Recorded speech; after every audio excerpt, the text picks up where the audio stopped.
mrashebedwafo basan so akwa setena biem na no nadom kuma no won mo kasa ade efa hui Dr. Matthew Opoku Prempe wono Ayo Franka Tunia bedi chire de ma MPP amanyoko no na wode atudwa akirem wosese alawa no webeche na so webeba no ye pa sense ya nomfo betwamwo na wonya bikura na ana ye tete se unemployed nurses and midwives association wo so dia ba se wo mo kɔ asoya ye hwe ma Ghana yapom de wonsam so na afi wo ka kire wo mo se adwuma no mo ka se wo mo fa wo mo no mo nsanya nkan yo enti mpanyimfo enkeka wo ho wei ene nsama hodo pi no a ne yaboaboa no a yabore nyina beda adeba somo se wia from tobraka sebo yemfa seda amanyumaku yi 21st clinic ayesiataka expert through herbal center with 3 core capsules atayichi Sompa chade no sunye for the boy the zimba ni yankwane yankoche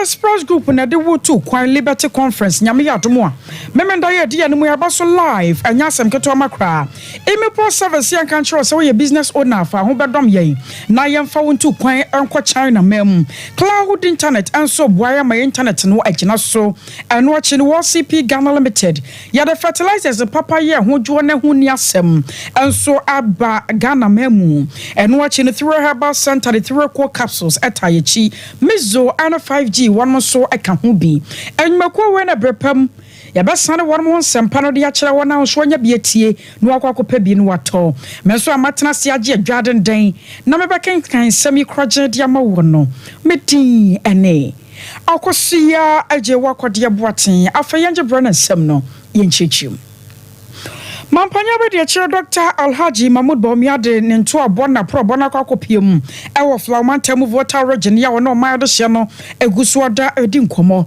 yenim saka na wotwe ne ba sa ensia ane kakra no magane yakoto santena kwakoto aba enti amanyoko ne wodmo ba se to wodmo so aba no wo bibia da ne abedi ye papa pa ye anya sanketo ama na ano na mampanya be de chire ko hye no wade kwato dwa kire se wo yi foma gudi a yetuo ye godu ane minwa sa wodro ya ye nya ewo magane mu no a ye nuanom akuyafo ya wo moboa ye ma ye nya bibi erekwa ya no no wo modemu ntentema ye pa won mo kan wo bi nene Ghana edru ba bia yedru enti ye ka o ma Ghana abakwasam ne ade a ye ntumi nka wo abre beyi won ma firi mu enam saye so ntino nyame ye adom no betena konya so nei wo hunu se akuyafo obre ukonkrofo amaman so wo de machines akese pa na ye adwuma ebi kura mpo digital form no de aburo ne ade ehye won mo wa abre nyi nipa kwa brane na de sekan ebetu form de aburo anase banche bayire ene sa ne omanioma na hyehye form enam saye so ntino nyame ye adom na yetu abama no 2024 no betena konya so a wobro sa de friend say mechanization center wobabia bi wo mai mu wose no be ye emfidie awodo a yede ye kua e wo magane mu na beboa ama akuafo nso wo mo otumi an ha wo Dr. Alhaji Mahmoud Bawumia. Priority as a president will be agriculture. My biggest priority as a president will be agriculture, to help the farmers. We are going to bring irrigation, we are going to bring technology. Every farming district, Central Tongo, and every of the districts in Ghana, what we have done for the roads with a drip program to give equipment for the construction of the road, we are going to bring agricultural equipment to every district for the farmers of this country.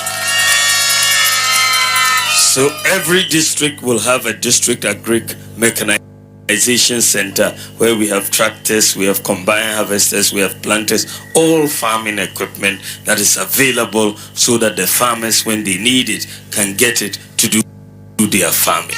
So we are going to do that. But after we farm, you will need to process your goods. And I've been talking with Godwin, and we are going to establish a cassava processing factory for you to process your cassava when you farm your produce.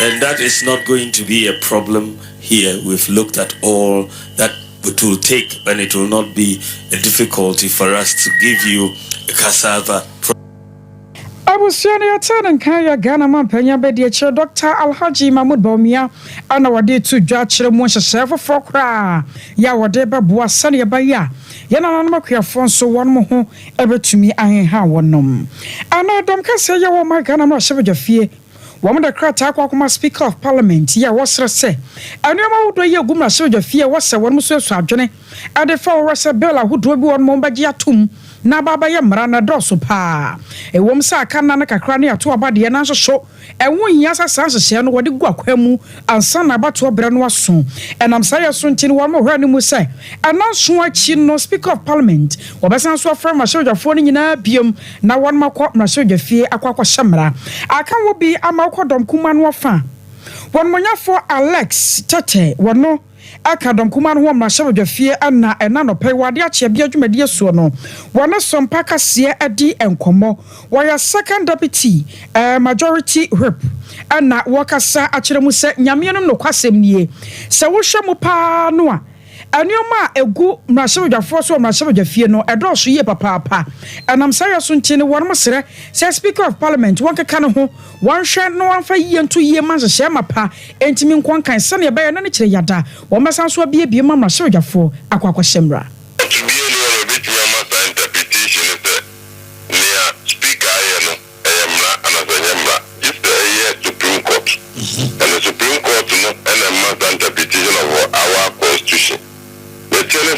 Constitution no eye krata Ghana obi speaker no amana letter no na also Supreme Court action no as speaker and institution as parliament and say our form responding from national mayor if she don't on bit ya check process na no yini the speaker process never from no and 7 working days and as a speaker different if I say and china joda open next week Friday na assembly of the University Supreme Court in the video in here members no so na be ya meet media here adwuma de aboa o hwe adequency a me de request through my leader na sikabi as say yeti factories bi mo enya pepa some person on be bi adwuma ewo communities ni bi ne district ni bi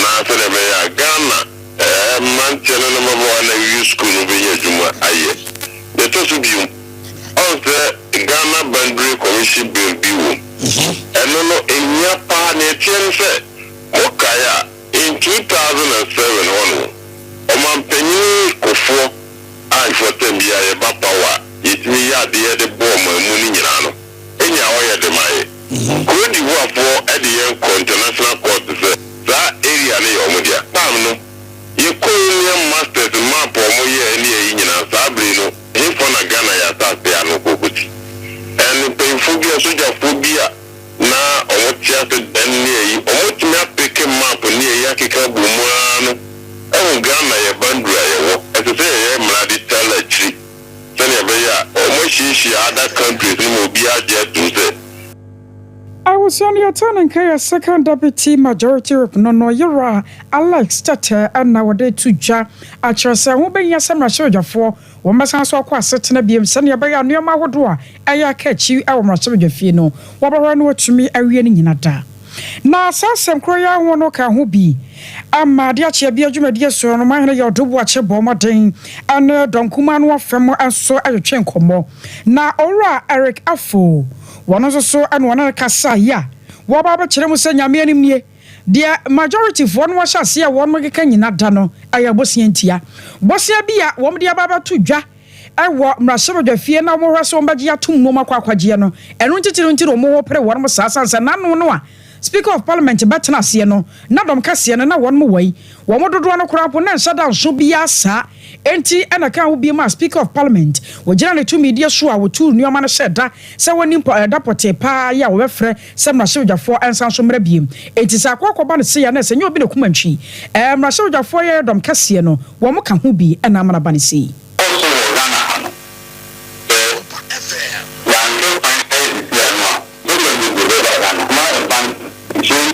I do understand why all these things are going on. Really now, because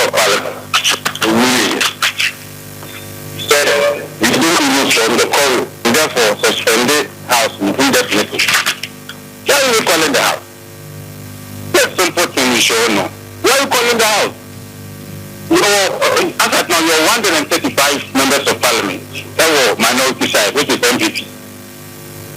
There, the chance that you're going to Tuesday, you take a decision on this matter. We've been about. We've been about parliament. Not even 30. MPP side, not 30. So what do you want to call parliament for what? And for that matter, we share community now, Abana. We share the reason now, until somebody call parliament now. Ask yourself. There are some power on the Somali. $250 million.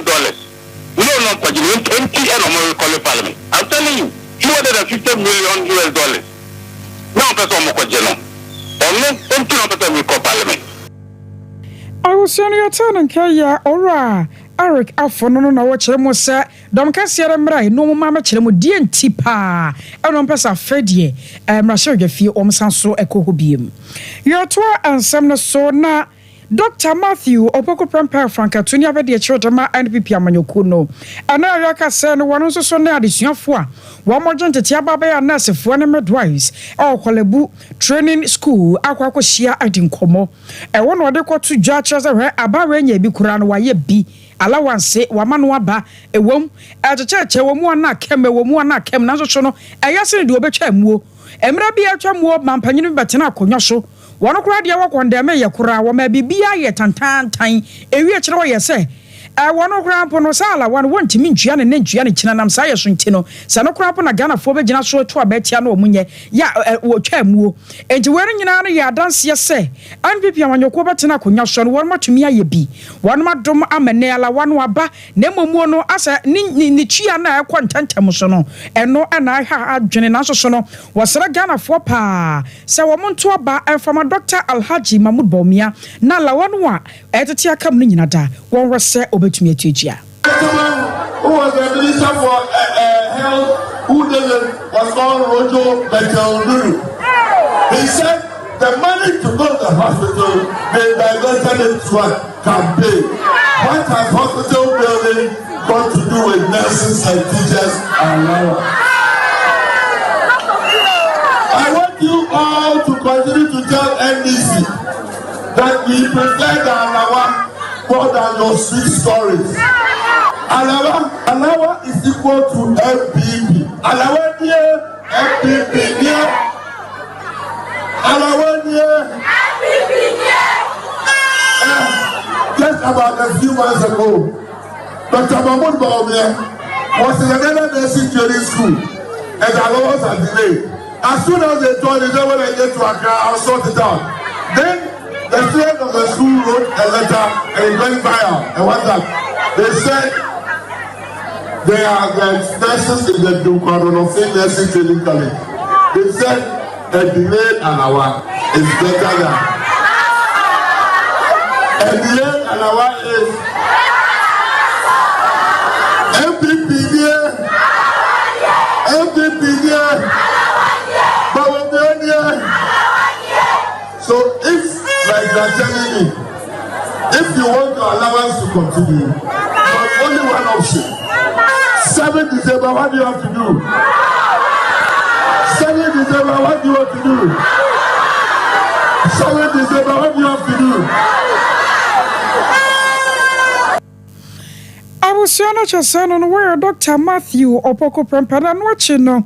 Senior campaign aide Adema Dr. Matthew Opoko Prempeh aya Dr. Henry Kwabena Kokofu papa mra bi atwam no na waya bantama mrahye dwani wono akora ya no wasanso a EPA panyipa pan e na wono so de to dwa kire say ya to oba no a yentoma obi ya ne kokko dro wa komapa na wodwene Ghana fo ho wono a ane Dr. Alhaji Mahmoud Bawumia tia bana Jacob to no yo nipa awudua 18 patrol. Your Dr. Mahmoud Bawumia means business. So Bawumia means business. Napo means business. New Patriotic Party means business. If you say, you mean send me a good man far. If you manage I can hope. If you send me who in Koda, Jay Kufo is excellency person here under get a free maternal care. And now, some finance will be who will say, President Nana Danko Kufuor the free assets as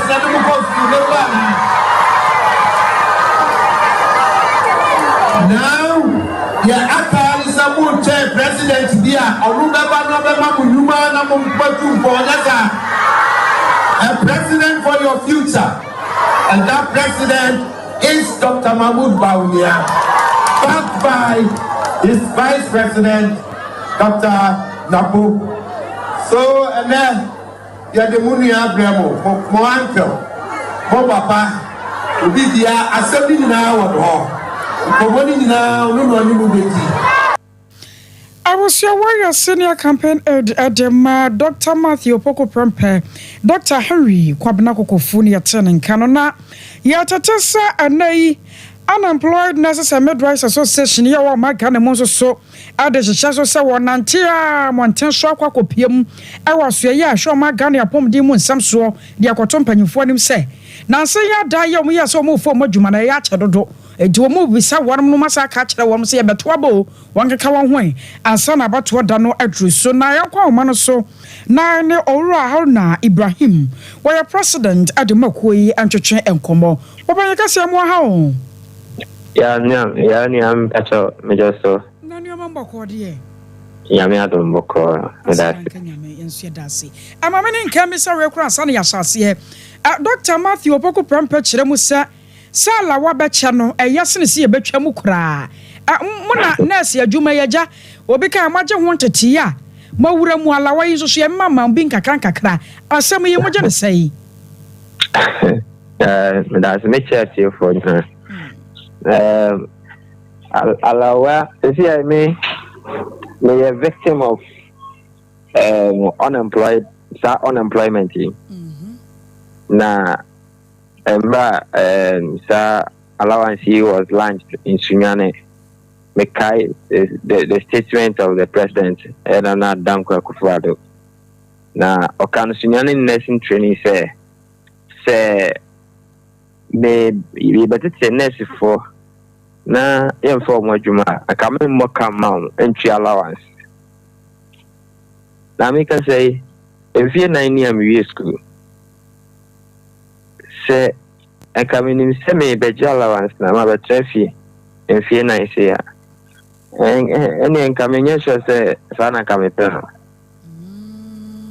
enti allowance no che anase emma so say abai bia so mi ensa bosume 9 na e bia bosume achi na bosume enu achi na ebeba dia ke mfa say say na a chene dia nkeye.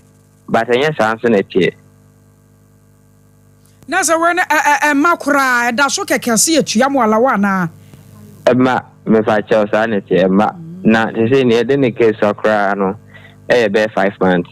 Hey, Sonny, I know what you and to wear Mopanasanka, and Yankala, ye chamune, Mamma Juma. Canu Momo Yasana Sala, one and Macra Nafe, Majuma Swam on Sansan Cana. Sir, perfect. I feel Yamra so ya tesene. Yasamo nantem wanten so akwa so ya hwe apom de mu nsam so. What I remember nsam kakra no te say na ma chase enso. Danke enra. Okay. Ene e be chase. Na dia kosi ochina. Na picket for 3 days. Now unfortunately enra principal my class and run and energy. Omunti my bambo. Jari sochna. Na yese no. Enyo munko de yese. Edaba kono de. Enya sa na ye pe no. Ye pese ye no nanka. Enti yetu ahye. Na otwe di animi ukuada. Ekopem ne fiada. Na yehwe ni mu ministry mpani force so atienka na monka to no no ekese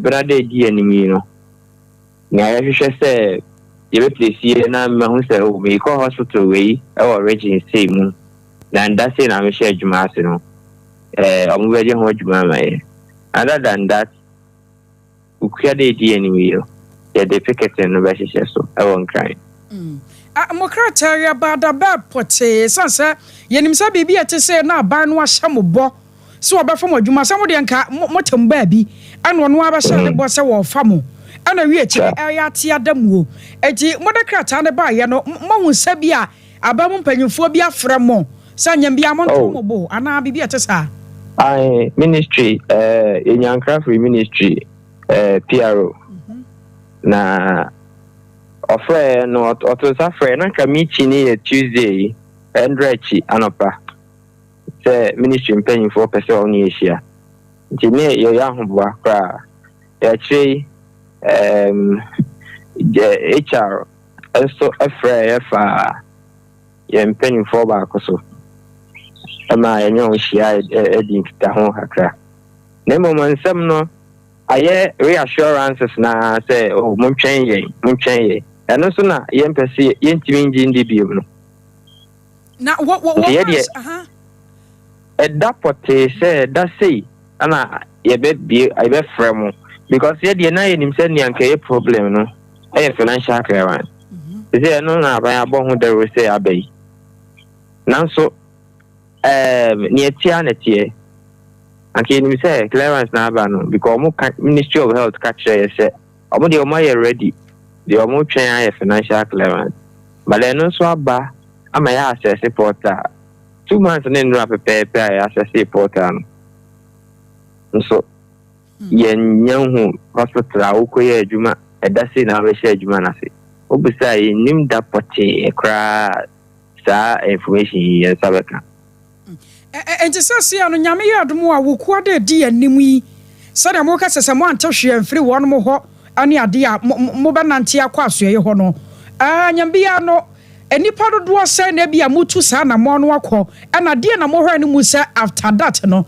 ebe pia free mu nipa be ahanan nipa be 400 ni ye hwe ni mu oh wow na ni ye hwehwe ani se yes say hospital way because messages na on be send am from various agencies check Ministry of Health teaching hospitals no and Ghana Health Service omo never my some messages no enti say some messages no until see ebenya some messages no em free ho na say asani am kwa mbaboa mo ho prako ye boa ye ho pa ye be boa ye ho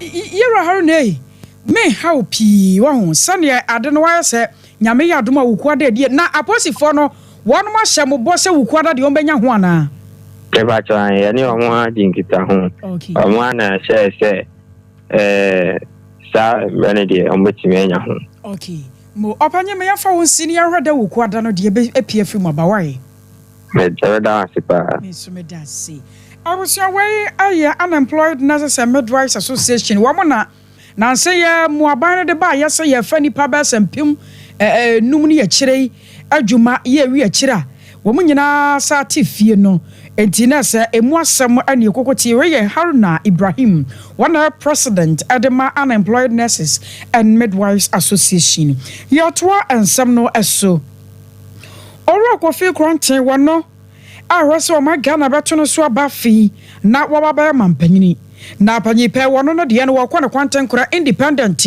na wogina muo na orasa Ghana ebeto no so aba na no ode ato dwa kyerɛ sɛ ba bi o magana aduru wo man na wiewie sam wako ne aduru yatete apropa nsam a ye pa ya hokora ye hunu yasem no nyina da egina mampanyi na do na be de akire so enam sa ya so ntini nya asem ne yenka ewo se mampanyi na do na be de akire nkamra ne won mu di paase ye be kire wo mo na mra ne won mo die sanse wo mo ka ho bi ena me na yemfuo ye kwa ebretuo ne yensu a na nka ne koraje ne nyina asai enam galanse ensa no wo se we ne nyina no ye nhwehan ya ban ne hwe ye na machines akese China fo bi krakra ye ade ban no nyina da ban we teso na so hwe ya na manne ya kwa kodru ne seye nam sa ya so ntene ye pe obi a kire no si ade ne tumu a mampanyi na be de akire wo na wo se akire wo mo kane. Well, you cannot give a piece of land out for mining if you don't have a reclamation plan associated with it. This government is so ridiculously incompetent, and we cannot forgive them.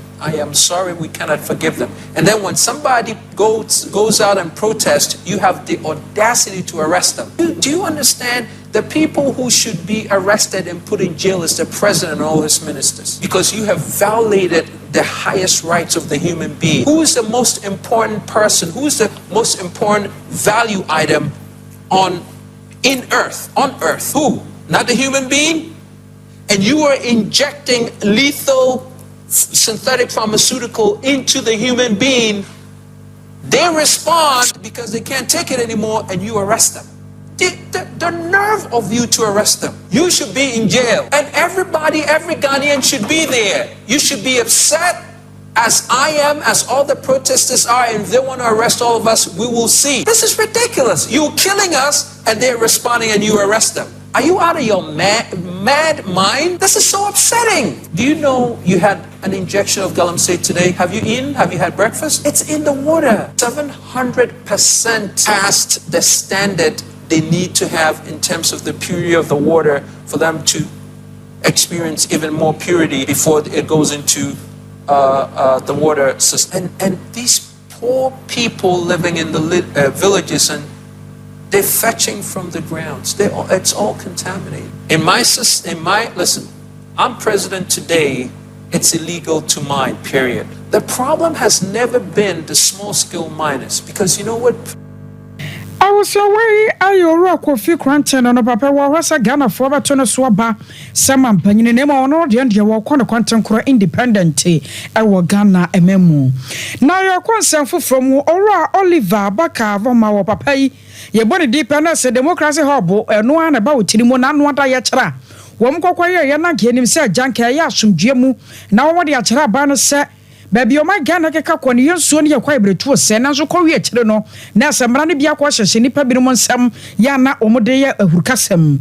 And not can be my papa and what di a one way olive. I'll post a fortune or actually Domini Bicahua and no cry money beddy a 20,000 Ghana CDC. Now I know not can be a ma Oliver. Baka Vomawo, what dear two dry actually sir. And there were no animal and a sacroman so one check comas how. Sanya Ghana 4 birum ni aposi 4 birum simi ye de video ba montenso asa de no okum nipa na so sabio na de no wo ye no na wo hwasa nko ma Ghana ye benya nipa birum ama won ma sode akasa yensuo no sei ye kwa ebretu o sei je se mebuna sode a wo mososo edi won mochi na so videos bi ye beba ba montenso na wano kotu kaki de ye de no aba ewi a kire kura posifo se an wo mo se o ma Ghana asomdue wo mo sisi akwan ene de kaka ho wo sesa ne o ma ne nyina no na ntwa yie na momade a na ekoso pa no ano peso mo da na die eye galamse no enye no na posifo e kire Ghana fo. We had brought a truck which contained medicine, food and water and placards for protesters. It had been parked under the trees that was at near the Trotro station. Not even on the road. It was we stopped there, the driver was out, things like that. Then we saw police officers forming a wall around the vehicle. My understanding initially, I had assumed that they were trying to prevent the vehicle from moving onto the street. So I just came and told the driver there was a laptop which was exposed. Take the laptop, raise the windows and close it and go. So that, it is clear to them that this vehicle wasn't going anywhere. So we're standing there when we saw them bring a tow truck and immediately proceeded to tow the truck. Our initial instinct in that moment was to prevent it. So we stood in front of it as individuals in the ways in which an environmental protester might chain themselves to a tree in the hope that the tree is saved. So we were, putting our bodies on the line to protect it. Obviously, it meant nothing to them. And we started seeing the tow truck get into under our legs. And the video supports this. And so even one of the guys fell on the tow truck. And I left, so I walked from it. So I started walking around the tow truck to see, is there a way in which you can demobilize this truck in fear that it might injure the individuals who were there. So I went around it. I couldn't see how. Then I got to where the driver was supposed to be. There was no driver in. Immediately, I am even thinking, but this is so security incompetent to be able to leave a vehicle running in this scenario. So my first instinct is that I turn it off so that it stops. I think that it is reckless to deny citizens of their rights. I will do it today and I will do it ever consistently. And in fact, I will invite every citizen whose rights have been oppressed, whether you are subject to unlawful arrest or unlawful seizure of property, that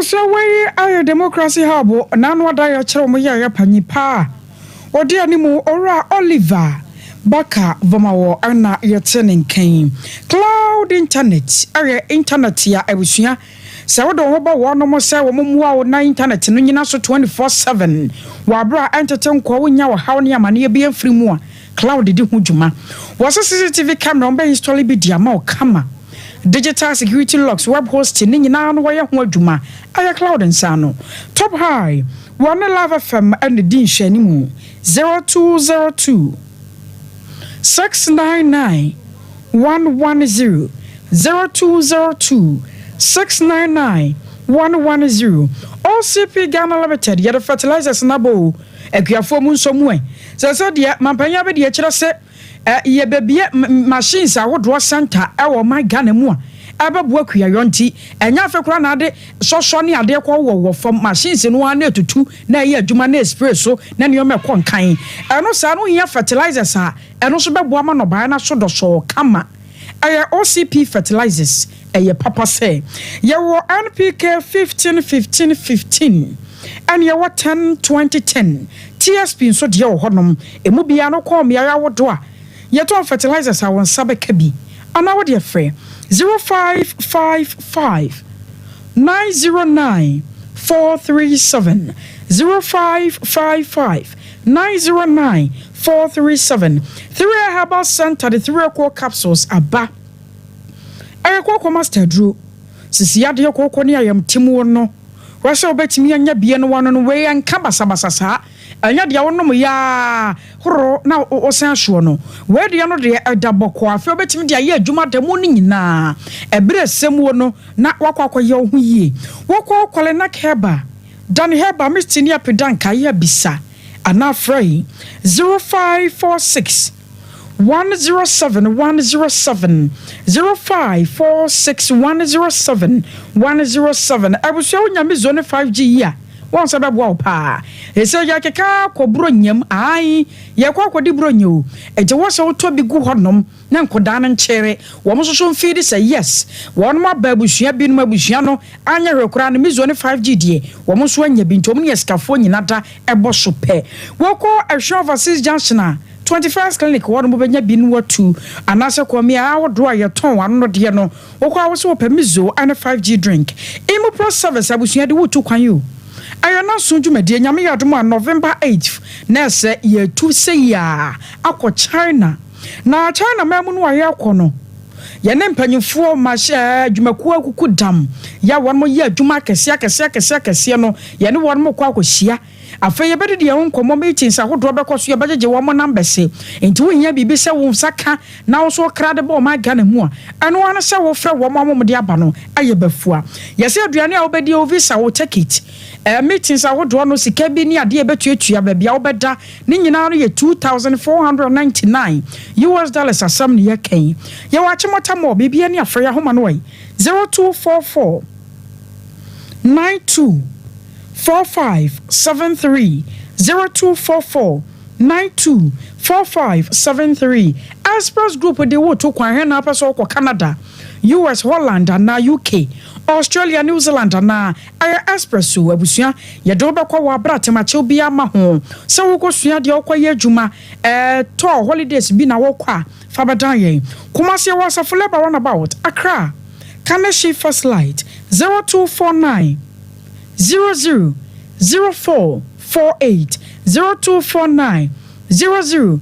0448 Liberty Conference nie abusuya shanon so so mahene yodo boache sane dan de nyina wa ye no na no ada no wo sane nsankyerene ni si ye ai wo bare visa no no hwe no sane nsa kaye adwuma akonto ne bibia afi so ye genam anya semketo makura nyame yadoma mementa di anim yae aye 26 October aye ahene nsomaye se Jubilee Park ana eba so ampaya edwa ya to nsa frajon to fokuku dam no a Georgia ejey waka ho bi minister SK Frimpong na minister Kwamjedu wonmo nyina da ba bio so bra bie na obeyen hira yie abusua nyame yadoma Sompa achade na eba so live December yao ya che kunafo enwisia nyanka mobro wa woni bie ya che won made wonso fa wo de ne bra enya piansa no wache kakra no akicha wo no ano bompa yeguso ne fa bra ye beje say mo anwa melo bibia da wokọ Sompa Nkranza Ghana Commercial Bank dining Sompa sunya no so 9th market one mo a na Sompa Kumase ye ba no hotel say mobile money so a ya homa ne 0598 559 802 0598 559 802 Edino Ayatara One Media Anasa Blessed Foster Siateka yade ne nyina no aduro ne 21st clinic was on hena ya wato asinti na atwenwa de ba na mro mu twetwew wa kase amana brosunti siateka ne sa achewo ani kwa 21st wonom na wonom wo Kumasi Show vs Junction Wabuase Council Quarters Accra Dome Market Sunyane Nkranza Techiman 0540 311 0540 311 I will share your general sonia penso bianom ya ba ne akachi no ya de besom 21st clinic yes sciatica expert sciatica no o nerves na wo to ase na fa wo siremu na fa wo nansia besi ase ho no se ho techema eno ene ye fa ne sciatica na etimi bubu o to ase ka wo se dwe wo sirem wo je ho ba bia enye na eno na 21st clinic ba ye adwuma pa wo mu ye ntia baso bo magine wo Ghana ha ene amono ne enyasem ketewa Womuji international awards ahodo womuji local awards ahodo na anu nso na womu be the only sciatica research and treatment center in Africa bibrim hano ebi ni baby a gise 21st clinic nkwa womu de bibidro ene besa o yare no masa de machine aka ho eya yare sabia yare bia wutimi de ko ne mama de ba ko a womu gidi womu pa no eye sciatica ena stroke nso de kwa diabetes ne hypertension ne ade Ghana ha ba bia womu ho 0540 311 311 0540 311 311 That's a 21st clinic. Woman is sciatica expert.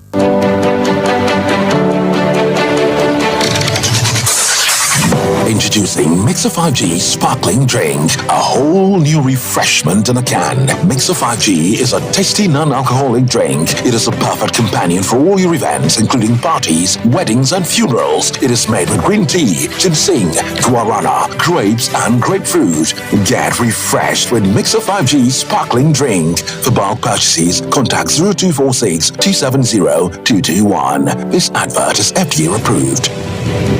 Rakasa ya duabon waso a ne dwumedi wo nipadua biara pomden ene na brabo mu ne hieye pa enye prekasa nko nuaba ne haban bi te se kwunsusu a abonwono ne dia akeka ho no kura enwanunu ahodo a ekwa animu yi ankasa prekasa ne sa nuaba yi binom ne akeka bobudi afa abefo kwan so a ye de ya prekasa powder siesi nipadua na abakwa ahodo no ho ban afrimpani yade ne yade ahodo pi ho fa enkodate de ma baako freduane anopa ne anwumre anafa enkodate de ma baako woni suhie yeti anopa ne anwumre wobra wodidi awie ubenya prekasa powder to Kingswalk Heba ne Heroes Heba Accra Okesi Drug Lane Dani Heba Kumase Mensa Takrade Mose Pharmacy ne Greenlight Pharmacy Sunwane Kashenkari Supermarket Asantoa Heba ne Bibidro Depot Techiman Sewa Heba Mampong etufo mfre 0550 19 15 14 prekasa powder aduane san yedro FD ahwehwe sankratu emu agiatum hey sewa me hu acho me na no me bisa ekra so kwa brochu Kwaku, afeina mebeko. Menkrata krani. Hey, eni me ma connection ma for den kofo sika aduane ne wanya otwe didi musa no. Oh, Express Group adarumenti akwantu ayefo. Opese otu kwan kosua dia. Express Group do be call mind be to say Canada, US, Australia, UK, and Germany. Say a tour na se visiting so a Express Group do be call Dubai, Canada, US, Australia, and Germany. Mo amopese motu kwan koye adwuma nso obetimi de wako Dubai, Qatar, and South Korea. If you also want to take international tests like SAT, IELTS, TOEFL, GRE, GMAT, they can help you pass easily. They can also help you secure a good job in the UK. You should make sure you Kumasi Asafo Labor roundabout Accra and so Omo Carnation First Light, Tema Omo Community 18 Lashabi Girl Filling Station. From Omo Macho for ISO 055 555 0067 and 0249 000448. Here in Ghana, when it comes to chicken, the good old days are back. Why? Because because Boris Beef's Chicken, BBC, is here. Yep, give your family and loved ones Boris Beef's Chicken. Fresh, tasty, delicious. Boris Beef's Chicken is produced right here in Ghana by our cherished poultry farmers with support from the Ministry of Agric. Get whole frozen chicken, gizzard, chicken feet, chicken neck, and chicken liver for those special family meals, buffets, picnics, funerals, and all restaurants. Get Boris Beef's Chicken. It's halal, so everybody can enjoy. Wherever you are, call Boris Beef's Farms hotline 05 444 53. Ask for our branch that is closest to you and come get your chicken. Boris Beef's Chicken, BBC, proudly a Fiakoko.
Sompa TV, Emma Aketiapa.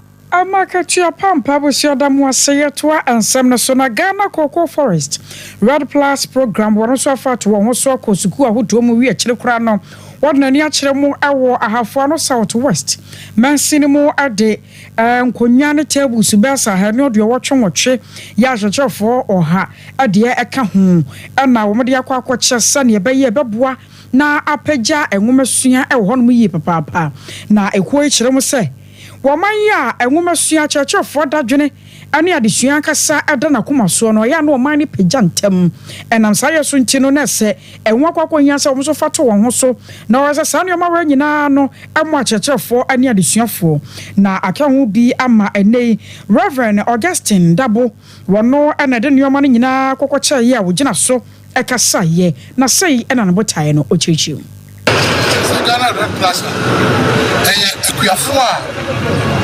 titire kokoko ya aka ho bo yeah, go out of my near the activity of shares. The time pan said, I'm a comment in the shot on that way, whether I'm a teenager, said the Bush was one by that way, yet, assassin of Brand Passar, like I'm saying, no one will be a fat. The other piano, I say, you decide to Manoa, what bank near one pump, and I said, shit. Say, it's meeting with share so be a Muscano, a friend couple, but to one ton be $5. It's kind of swap the back in the performance base. It's kind of bad. It be a project man communities. It be so popular. I don't be now about 2023, and then it be poor communities at high school. I was on and watching no by Cratch Pen, you know, Waha no South West Man Cinema. One more for Joseph from Pobonsu, a fast Aquaniano so, a dark woman or see papa power doyen to say, one my bay home.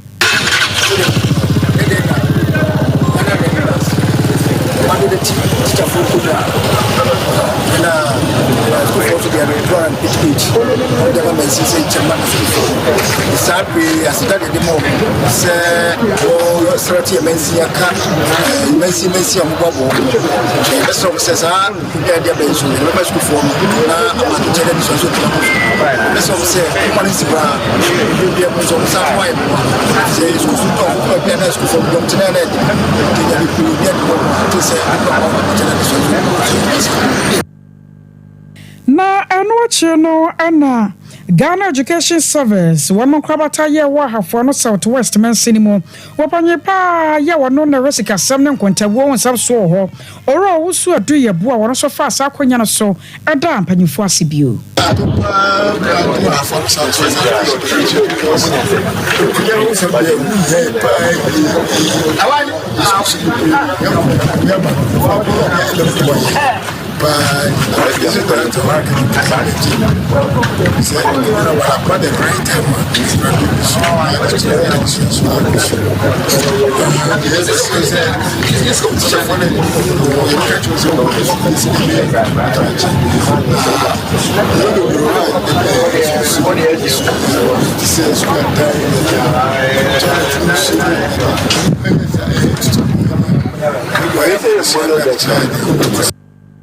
I was your way or wusu adu ye bo no Ghana Education Service and krabata awa hafo no South West Man Cinema ho ana odini juma Executive Director the Media Foundation for West Africa Aya Suleiman na Brahma and odi atudwai wase wono kwa na dwiri mu anka amanyofo se won ba nantem wantenso wi akata ban no ya campaign ahodo no won fa na nyom na won kuru kire mfangu apawa so wase kwa no sa no abaabi on beduru bia no na won mo bo sa nyom no na eka wo mani suade won no mo bo tayede ntia enwo ko nya se Ghana foto abade ma won mo wase kwa no sa no mo nsem no enya mienu ye behuru ne ba ko pe na o manfo gina so ade ato ba. It's indeed a problematic situation where if you listen to the campaign now, perhaps you would hear more sounds and more music than policies that are being put out, and a lot more promises here and there.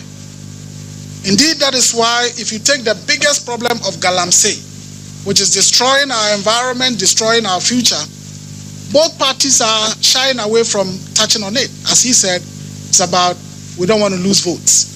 And I have friends on both sides who say, what can 3 months do? We are left with just 3 months. You know, how can they destroy the whole thing? After 3 months, after election, we'll make sure everything is restored. Do you know there are about close to 2 million people involved in Galamsey? And I should say it and lose the votes. So I think it's great that Prof. Prempe brings that up. Then, of course, the point about I was your way, Suleiman Brahma, Executive Director, the Media Foundation for West Africa. No, the other running was sunk and Sabacano. When no, dear, no, I said, was a woman you know, Mobile Montensono, as I know, ya, Jen, do bupa, and also can't be another so Montenso, and I said you the day, and no more some na or Suleiman Brahma, not walking was some at the chair among your four. I wore on my gun. Muyenya wa so na yɛmfa nsam nyina ensi koko Veronica Jando akosia somo ya Grace Buzi ana Reverend Michael Happy Priscilla munyina ya damu ase oro sante ebo benedict ni nsɛmfo panyim nso a mebɛtena second kan nsɛm yi de ma mo no medi